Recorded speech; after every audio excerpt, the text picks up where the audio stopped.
महाराष्ट्र शासन व कल्याणकारी मंडळाच्या माध्यमातून सोलापूरसह संपूर्ण महाराष्ट्रात बांधकाम क्षेत्रात काम करणाऱ्या कामगारांसाठी आरोग्य, सामाजिक, शैक्षणिक, कौटुंबिक आणि आर्थिक सक्षम बनविण्यासाठी सन 2010-2011 पासून विविध योजना जाहीर केले। त्यामध्ये सुरक्षा पेटी, मध्यान्ह भोजन, कन्या विवाह अनुदान, शैक्षणिक अनुदान, गृह बांधणी अनुदान, गृहोपयोगी वस्तू संच भांडी व इतर असे 28 योजनांचा लाभ मिळतो। या संपूर्ण योजनांचा कामकाज प्रत्येक जिल्ह्यातील सहाय्यक कामगार आयुक्त यांच्या देखरेखीखाली चालतो। बांधकाम कामगारांना या योजनेचा लाभ घेण्यासाठी सहाय्यक कामगार आयुक्त कार्यालयात नोंदणी करावी लागते। या नोंदणीसाठी बांधकाम ठेकेदाराचा प्रमाणपत्र आवश्यक आहे।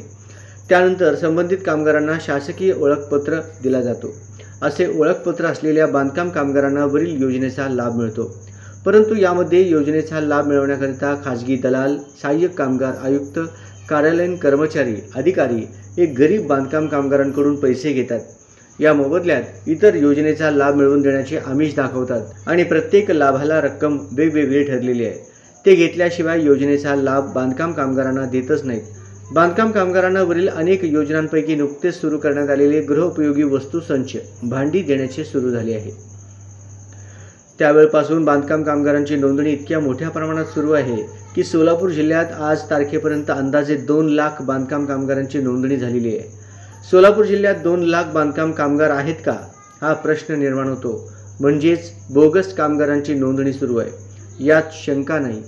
त्याचबरोबर गृहोपयोगी वस्तू संच भांडी वाटप हे सहाय्यक कामगार यांच्या मार्फत न होता ठेकेदाराकडून होते। त्यामुळे ठेकेदार मनमानीप्रमाणे प्रत्येक कामगारांकडून 1000 ते 1500 रुपये रोखीने घेऊन भांडीचे कुपन देतात। यामध्ये सत्ताधारी राजकीय पक्षांचा देखील सहभाग आहे। अलीकडे शिवसेना शिंदे गट, भाजपा पक्ष, राष्ट्रवादी अजित पवार गट, मार्क्सवादी कम्युनिस्ट पक्ष, इतर राजकीय पक्ष व स्वयंघोषित कामगार संघटना हे स्वतः शिबिरे घेऊन आपल्याच कार्यकर्त्यांची नोंदणी करून भांडी वाटप करून योजनेचा लाभ देतात। खरे पाहता नियमानुसार बांधकाम कामगार जिथे काम करतात तिथे शिबिरे घेऊन सुरक्षा पेटी, गृहोपयोगी वस्तू संच वाटप करणे आवश्यक आहे। तसे न करता सहाय्यक कामगार आयुक्तांच्या संगनमताने ठेकेदार, दलाल, राजकीय पक्ष व स्वयंघोषित कामगार संघटना आणि इतर असे सर्व मिळून या योजनेत मोठ्या प्रमाणात भ्रष्टाचार व फसवणूक करीत आहेत। हे रोखण्यासाठी सोलापुरातील प्रमुख मान्यताप्राप्त कामगार संघटना एकत्रित आले।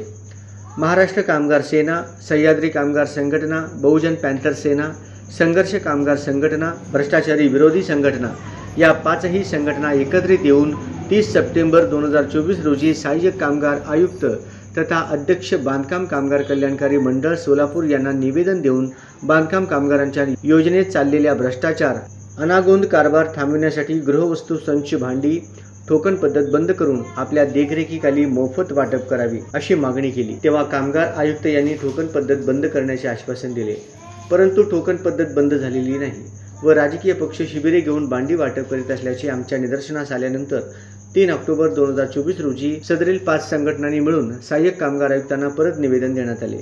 यावेळी सहाय्यक कामगार आयुक्त कार्यालयात उपस्थित नव्हते, त्यामुळे सरकारी कामगार अधिकारी यांना निवेदन दिले।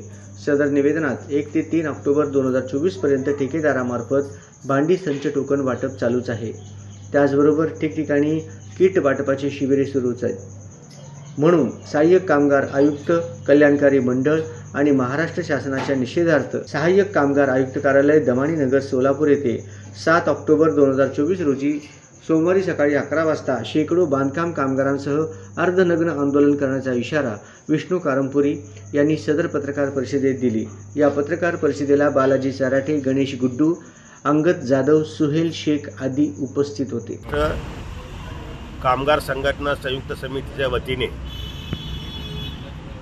राज्यातील व सोलापूर जिल्ह्यातील बांधकाम कामगारांच्या योजनेत जो घोटाळा, भ्रष्टाचार आणि लुटालूट चालू आहे हे थांबविण्याचा आम्ही पूर्णपणे संयुक्त समितीच्या वतीने आमचे चराटे साहेब, अंगद साहेब, सुहेल साहेब, बोडू साहेब आणि आमच्या महाराष्ट्र कामगार सेना सहित आम्ही चळवळ करत आहोत। आम्ही शेवटपर्यंत जोपर्यंत हा भ्रष्टाचार बाहेर काढून योग्य लोकांवर कारवाई झाली पाहिजे, त्याचबरोबर जे लोक बोगस नोंदणी झालेले आहेत ते सुद्धा पूर्ण रद्द झालं पाहिजे आणि ठेकेदाराची सुद्धा या ठिकाणी पूर्णपणे चौकशी होऊन ठेका रद्द झाला पाहिजे अशा प्रकारच्या मागणीने आमचे अनेक प्रकारचे प्रयत्न चालू आहेत आणि सोमवारी 7 तारखेला सहाय्यक कामगार आयुक्त कार्यालयासमोर अर्धनग्न आंदोलन कामगारासहित आम्ही बसणार आहोत. जय हिंद, जय महाराष्ट्र.